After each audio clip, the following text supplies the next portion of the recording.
Fazer uma pergunta para vocês. Eu queria começar com uma pergunta. Eu sempre costumo fazer essa pergunta e em alguns momentos eu faço essa pergunta: o que foi que você veio fazer aqui nessa noite? O que foi que você veio fazer nessa noite aqui na igreja? O que foi que você veio buscar? Buscar a Deus. Geralmente, quando nós vamos para a igreja, quando nós vamos para um culto, nós vamos em busca da bênção de Deus. Geralmente nós vamos bater um encontro verdadeiro com Jesus. E eu queria fazer outra pergunta: o que é que o seu coração deseja alcançar? Porque é muito entrelaçado essas duas perguntas, porque geralmente aquilo que nós vamos em busca muitas vezes não condiz com o que o nosso coração deseja alcançar. Às vezes a gente vai em busca de uma coisa, mas o nosso coração deseja buscar outra coisa. Então é muito importante nós alinharmos o que é que o nosso coração deseja alcançar, porque eu tenho certeza que se o seu coração deseja alcançar mais de Jesus, eu tenho certeza que Jesus vai tocar no seu coração. Amém. Eu tenho certeza que se a sua vontade, aquilo que você veio buscar aqui essa noite, é bater com o que o seu coração deseja alcançar, eu tenho certeza que você vai ser muito abençoado, porque Deus tem muitas bênçãos para derramar sobre nossas vidas. Deus tem muitas promessas e as promessas de Deus são válidas para todos nós. Deus promete grandes coisas para todo mundo. Todos nós temos a oportunidade de alcançar as mesmas coisas. E hoje eu queria falar um pouquinho sobre um assunto muito importante, muito interessante, e nós vimos ele muito no início do ano, no primeiro trimestre, e foi sobre fidelidade. Queria falar um pouquinho hoje sobre fidelidade. É muito importante nós falarmos sobre fidelidade, porque a fidelidade nos leva para o caminho certo, que é o céu. Verdade? E eu queria ler um texto para vocês que está lá no livro de Apocalipse, Apocalipse capítulo 2. Uma das cartas de Jesus às 7 igrejas, essa carta é a igreja de Esmirna.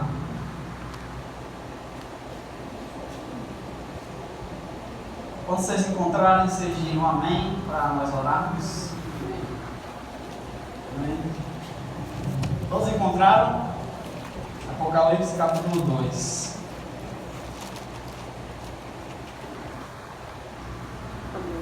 Amém? Vamos orar? Oremos. Senhor nosso Deus, nosso Pai de amor e de misericórdias, nós estamos aqui na Tua presença, Senhor, buscando aquilo que o nosso coração deseja alcançar. Sim. Então nós pedimos que o Teu Santo Espírito nesse momento encha o nosso coração de vontade de ter um encontro com Jesus. Amém. Porque o nosso desejo precisa ser esse. Porque quando nós tivermos o desejo de ter um encontro com Jesus, Jesus vai sentar do nosso lado e nos abraçar. Sim. Nos ajudando a ter uma vida digna, a ter uma vida boa. Amém. Nós pedimos que o Senhor nessa noite apague a pessoa que vai falar e que o Senhor fale através desse servo pecador. Nós pedimos que o Teu poder se mantenha sobre nós. Abençoa o estudo da Tua palavra em nome de Jesus. Amém. Nós vamos estudar um pouquinho sobre a carta à igreja de Esmirna. Para nós entendermos um pouquinho sobre a igreja de Esmirna, das 7 igrejas existem 2 igrejas que não recebem nenhum tipo de repreensão, que é a carta à igreja de Esmirna e a carta à igreja de Filadélfia. São as 2 únicas igrejas que não recebem repreensão de Jesus. Quando Jesus vai falar, geralmente nas outras cartas, ele diz: tenho contra ti. Mas na carta para a igreja de Esmirna e a carta à igreja de Filadélfia, ele não traz nenhuma repreensão. Isso nos leva a entender que essas 2 igrejas são 2 igrejas muito fiéis. E da cidade de Esmirna, nós encontramos muitas pessoas que foram mártires. Uma dessas pessoas eu já comentei aqui com vocês a respeito de Policarpo. Alguém já ouviu falar de Policarpo? Policarpo ele foi líder da igreja de Esmirna, que era uma igreja muito fiel. E Policarpo era uma pessoa muito fiel. Então, os cristãos da igreja de Esmirna eram cristãos fiéis. E então, a imagem da igreja de Esmirna é muito importante, muito boa para nós falarmos sobre fidelidade. Então vamos entender um pouquinho do contexto da cidade de Esmirna. A cidade de Esmirna era uma das únicas cidades que haviam instituído como adoração ao imperador. Era uma das únicas cidades que eram livres por instituir adoração ao imperador. Eles tinham o direito de escolher o seu próprio governante. Por quê? Porque uma vez por ano eles iam ao templo principal, acender um incenso e dizer que o imperador era Senhor e Deus. Então foi uma das primeiras cidades a instituir adoração ao imperador. Mas havia um grupo de pessoas nessa cidade que não adoravam ao imperador. E esse grupo de pessoas eram chamados de cristãos. Os cristãos da cidade de Esmirna não adoravam ao imperador, não acendiam incenso e não se contaminavam com a adoração a uma pessoa que não era a Jesus. E por causa disso, o judaísmo era uma religião aceita, porque era aceito pelo império. O império aceitava o judaísmo como uma religião, então eles tinham a liberdade de adorar o que eles quisessem. Mas o cristianismo não era aceito. Então, o que era que acontecia? Os judeus, juntos com o paganismo, começaram a perseguir os cristãos. Já pensou? E eles começaram a inventar muitas calúnias contra os cristãos. Uma das calúnias que eles inventavam era que eles eram canibais, por causa do corpo e sangue de Cristo. Olha, esse povo é um canibal porque eles comem o corpo e sangue de Cristo. Vamos matar todos eles. A segunda calúnia que eles inventavam era que eles eram incendiários, porque eles acreditavam que o fim do mundo ia se acabar em fogo. Olha, esse povo é um monte de incendiários. Vamos acabar com todos eles. Outra coisa que eles caluniavam os cristãos eram de desleais ao imperador. Porque todo mundo prestava culto para o imperador, menos os cristãos de Esmirna. Outra coisa que eles caluniavam os cristãos eram que eles eram ateus, porque eles não tinham um Deus visível. Então eles pegavam todos esses tipos de mentiras para dizer, vamos matar os cristãos. Então, esse grupo de cristãos, eles não se contaminavam com nada disso. Eles não queriam de forma nenhuma adorar o imperador, porque a sua adoração principal era Jesus. Jesus Cristo é o nosso único Senhor. Os cristãos de Esmirna não adoravam outros deuses. Então nós vamos pegar esse grupo de cristãos e nós vamos imaginar como essas pessoas são muito fiéis. É bem provável que Jesus diga a eles, não, olha, vocês são pessoas muito fiéis, eu vou encher vocês de bênçãos, vocês não vão sofrer mal nenhum, porque vocês são tão fiéis, mas tão fiéis, que não vai acontecer nada de ruim com vocês, só vai acontecer coisas boas. Um povo muito fiel, um povo muito fiel a Deus, a Jesus Cristo, só poderia acontecer isso, né? Exatamente, um povo muito obediente. Então, pela lógica humana, nós entendemos que esse povo não iria sofrer nada pela sua fidelidade. Mas a lógica de Deus é diferente. Vamos ler? A partir do versículo 8, diz assim: ao anjo da igreja em Esmirna escreve: estas coisas diz o primeiro e o último, que esteve morto e tornou a viver. Conheço a tua tribulação, a tua pobreza, mas tu és rico, e a blasfêmia dos que a si mesmos se declaram judeus e não são, sendo antes sinagoga de Satanás. Não temas as coisas que tens de sofrer.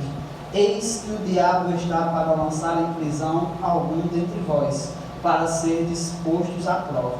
E tereis tribulação de 10 dias. Ser fiel até a morte, e dar-te-ei a coroa da vida. Amém. Quem tem ouvidos, ouça o que o Espírito diz às igrejas. O vencedor de nenhum modo sofrerá o dano da segunda morte. Amém. Vocês viram isso que aconteceu aqui? A igreja mais fiel, a igreja mais obediente, iria passar por muita coisa ruim.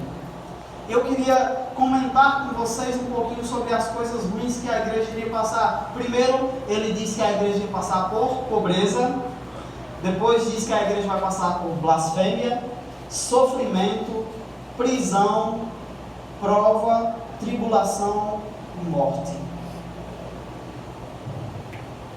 É muito improvável que uma igreja tão fiel passe por isso. Como que uma igreja, uma pessoa, ela é tão fiel e vai passar por tanta coisa ruim? Mas vamos parar para pensar um pouquinho. O justo e o injusto, eles passam pela mesma coisa. O justo perde ente querido, sim ou não? O injusto perde ente querido, sim ou não? O justo fica desempregado, sim ou não? Fica. O fiel fica desempregado? Fica. O infiel fica desempregado? Fica. Fica. Todos nós passamos pelas mesmas coisas. O infiel e o fiel passam pelas mesmas coisas. Independentemente do que aconteça, o fiel e o fiel passam por tribulações, passam por sofrimentos, passam por blasfêmias, passam por morte na família. E o infiel também morre. O fiel morre e o infiel também morre. Aí a pessoa pode se perguntar, não, mas se eu for para ser fiel e passar pelas mesmas coisas que o infiel, eu prefiro ser infiel. Porque eu não vou precisar devolver dízimo, eu não vou precisar guardar o sábado. Eu prefiro ser infiel. Se o fiel e o infiel passam pelas mesmas coisas, eu prefiro ser infiel. É assim que muitas pessoas pensam, nada a ver. Não, a gente vai passar pela mesma coisa. A gente vai ser fiel e vai passar por tudo isso. Isso é uma injustiça. E aí, nós encontramos outras coisas. Nós vamos tirar 3 lições desses textos que a gente lê. E a primeira lição é essa: o fiel e o infiel, eles passam pelas mesmas coisas, mas o fiel recebe outras recompensas. Vamos ler de novo? As recompensas que o fiel vai passar. No versículo 8 diz: estas coisas diz o primeiro e o último, o que esteve morto e tornou a viver. Quem foi que esteve morto e tornou a viver? Jesus Cristo.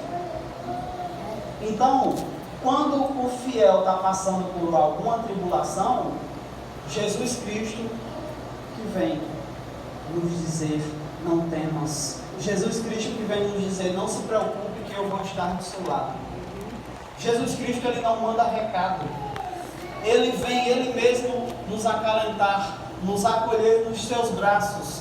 Amém. Segunda coisa, versículo 9: conheço a tua tribulação.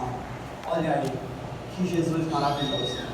Quando a gente está passando por um momento de dificuldade e a gente fica se perguntando: ah, mas o que é que eu vou fazer da minha vida? Ninguém compreende a dificuldade que eu estou passando. Ninguém conhece o sofrimento que eu estou passando. Eu estou passando por uma coisa tão ruim que ninguém sabe o que é que eu estou passando. Aí nós encontramos Jesus Cristo dizendo: eu conheço a tua tribulação. Amigos, não há nada de ruim que a gente vivenciou que Jesus não tenha vivenciado. Não há nada de ruim que já se passou pelo nosso coração que não tenha passado pelo coração de Jesus. Jesus, ele teve muitos sofrimentos, inclusive o sofrimento que a gente está passando. Eu não sei se a sua dificuldade com relação a emprego, com relação a um relacionamento que você tem na escola, no trabalho, em algum lugar.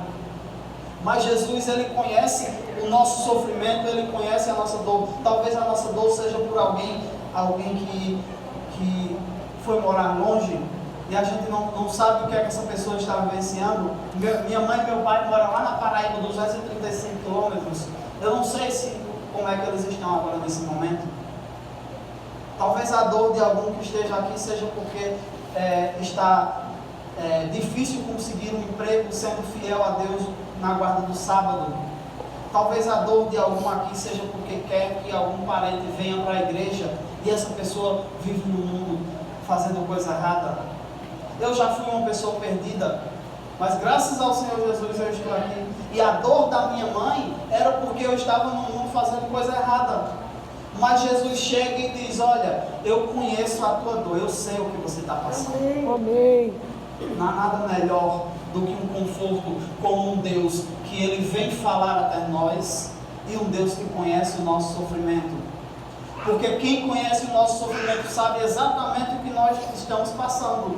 E Jesus conhece o que nós estamos passando.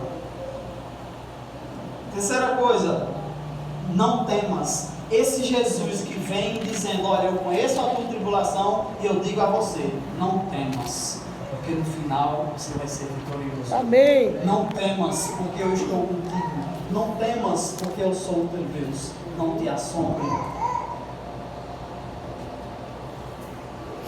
Outra coisa, ser fiel. Sabe, a fidelidade não é uma coisa que a gente acorda com o coração dizendo: olha, hoje eu vou ser fiel, independente do que aconteça. A gente acorda no sábado de manhã e diz: olha, hoje eu vou guardar o sábado, aconteça o que aconteça, eu vou guardar o sábado hoje. Não é assim. Não é uma coisa que vem pelo nosso próprio esforço. Mas é uma coisa que quando a gente acorda, a gente vai até Jesus. E Jesus nos diz: seja fiel. E aí a gente consegue ser fiel. A nossa fidelidade, ela não é fruto do nosso próprio esforço, mas é fruto da nossa comunhão, fruto da nossa busca a Jesus Cristo. Então, o momento que nós vamos ser mais fiéis é o momento que nós estivermos mais perto de Jesus Cristo. Amém? Amém. O momento de nossa maior fidelidade, o momento que nós vamos agradar mais a Deus, é quando nós estivermos mais próximos de Jesus. E quão próximos de Jesus nós estamos hoje? Será que no nosso coração tem o desejo de buscar a Jesus todos os dias? O que vai determinar se nós vamos ter só dor ou se nós vamos ter dor e momentos felizes é a nossa busca a Jesus Cristo. O que mais ele diz aqui? Ser fiel até a morte e dar-te-ei a coroa da vida. Amém. E mais aqui diz: o vencedor de modo nenhum sofrerá dano da segunda morte. Então, eu digo uma coisa para vocês: o fiel, ele passa por muita coisa ruim, mas no final ele tem a recompensa. Mas o infiel, ele passa pelas mesmas coisas ruins, mas Ele tem a segunda morte. não recebe as bênçãos que o fiel recebe. Ele não recebe a coroa da vida. Ele vai passar pela segunda morte, que o fiel não vai passar pela segunda morte. Amém, Senhor. Então, eu pergunto para vocês: é melhor ser fiel ou infiel? Fiel. Então, a primeira lição que nós vamos aprender hoje é que o fiel e o infiel passam pelas mesmas coisas, mas o fiel tem a recompensa no final. Amém. Eu separei uma frase para vocês que diz: o fiel até chora, mas chora no tom. O infiel até sorri, mas sorri desafinado. Amigos, o principal objetivo da fidelidade é transformar o nosso caráter e nos preparar para herdar as nações celestiais. Então, quando nós tivermos o caráter transformado por meio da fidelidade, nós vamos estar preparados para ir para o céu. Amém. Seja, Senhor. A segunda lição que nós vamos aprender é até onde nós estamos dispostos a ser fiéis. Até onde nós vamos com a nossa fidelidade? Até onde a fidelidade vai nos levar? O texto aqui diz: ser fiel até a morte. Será que nós estamos sendo fiéis de modo que, se nós passarmos por uma provação tão grande, nós vamos segurar na mão de Deus no meio daquela provação? Nós vamos pensar um pouquinho até onde a fidelidade levou Daniel. Até onde a fidelidade levou os 3 amigos de Daniel. Até onde a fidelidade levou João Batista. Vocês sabem até onde a fidelidade levou Jó? Até onde a fidelidade vai levar Emerson? Até onde a fidelidade vai levar Davi? Até onde, meus queridos, a fidelidade vai nos levar? Isso é uma pergunta que nós precisamos fazer todos os dias ao nosso coração. Porque vai ter momentos que nós vamos ser colocados à prova. Que Deus vai dizer, será que você é fiel? E será que nós vamos ser fiéis como a igreja de Esmirna foi fiel? Será que nós vamos dizer, nós somos fiéis até a morte? Outro ponto importante que eu queria destacar com vocês é o versículo 10, no finalzinho diz: tereis tribulações de 10 dias. Sabe o que Jesus está querendo dizer para nós? Que o sofrimento, ele pode triunfar na nossa vida, mas ele tem prazo de validade. Uma hora ele vai acabar. Ele está dizendo quando que o sofrimento vai começar e quando que ele vai terminar. Amém. Deus, ele não vai permitir que nós passemos pelo 15º dia se nós só aguentamos até o 10º dia. Mas ele está dizendo assim: aguente até o 10º dia. Aguente até o finalzinho do 10º dia, porque tem uma coisa que vocês vão ganhar, que vocês só vão ganhar se vocês aguentar até o 10º dia. E sabe o que é essa coisa? A vida eterna. Ser fiel até a morte e dar-te-ei A coroa da vida. Amém. Ser fiel até a morte, eu vou te dar a coroa da vida. O resultado da nossa fidelidade é a vida eterna. O resultado da nossa fidelidade é a coroa da vida. Se nós perdermos o foco da coroa da vida, nós não vamos conseguir passar pelas tribulações, nós não vamos conseguir passar pelos momentos de tristeza, os momentos de angústia, porque nós estamos perdendo o foco da coroa da vida. Vocês acham que para esses heróis da Bíblia foi fácil passar por tudo aquilo? Vocês acham que Abraão foi fácil passar por tudo o que ele passou? Sabe por que Abraão conseguiu passar pelo que ele passou? Vamos ler aqui?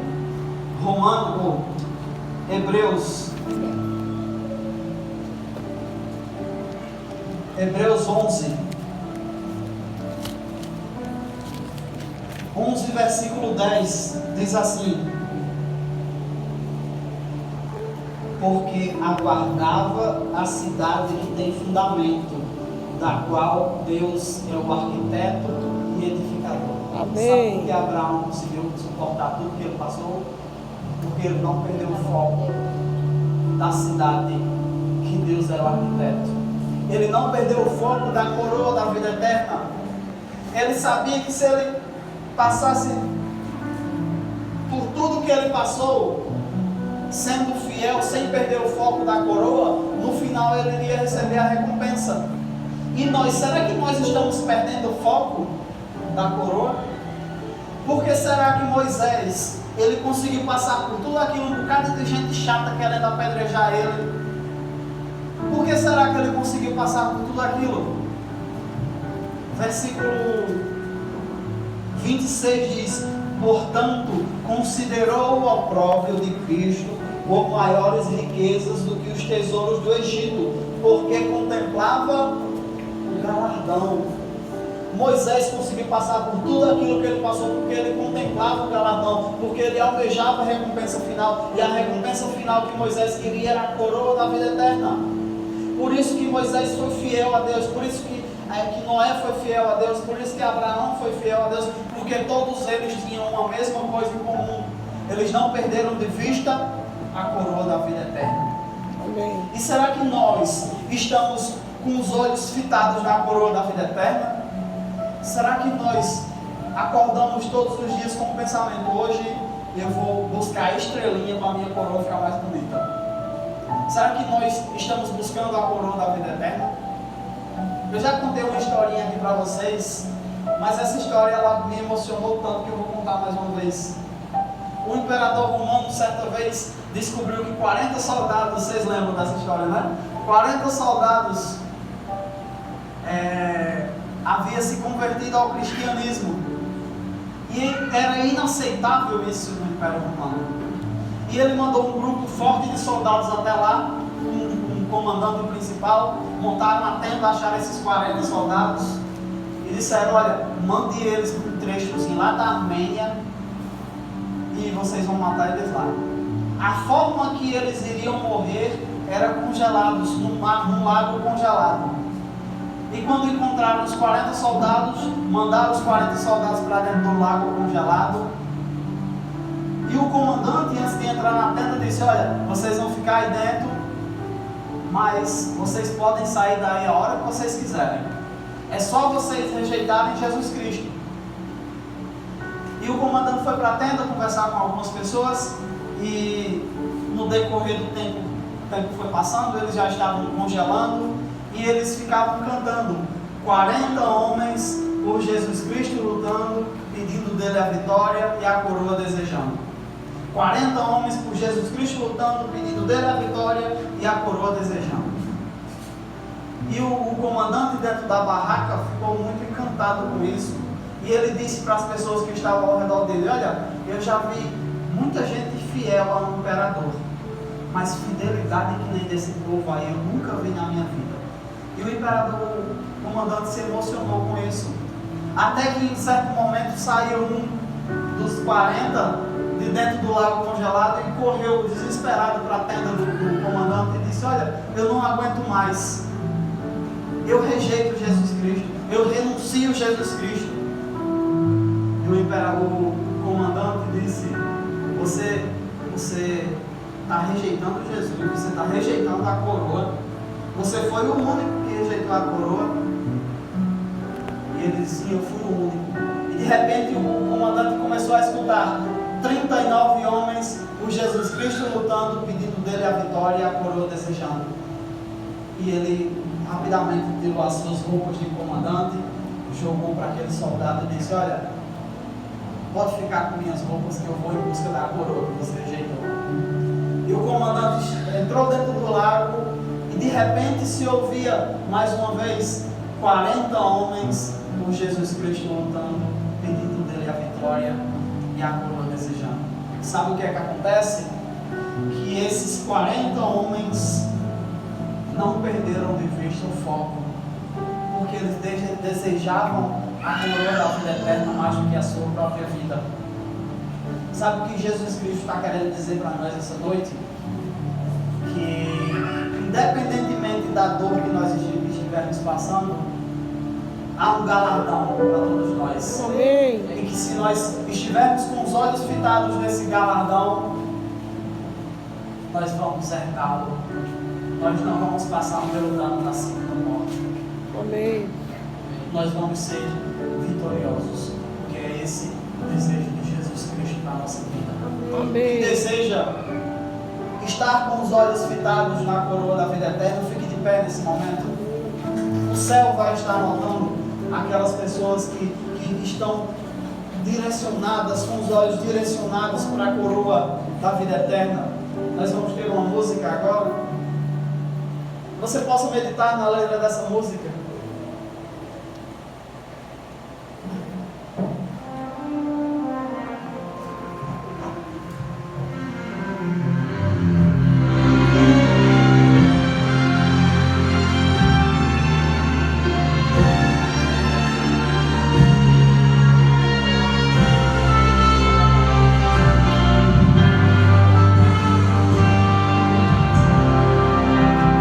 Paro pra pensar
Nós queremos ser fiéis a Ti, Pai, Sim, Deus. porque um dia o Senhor se entregou por amor a nós na cruz do Calvário. Verdade, Senhor. Não por obrigação, Pai, não porque a igreja nos pede, mas porque o Senhor um dia morreu na cruz do Calvário para nos libertar da culpa, para nos libertar da dor.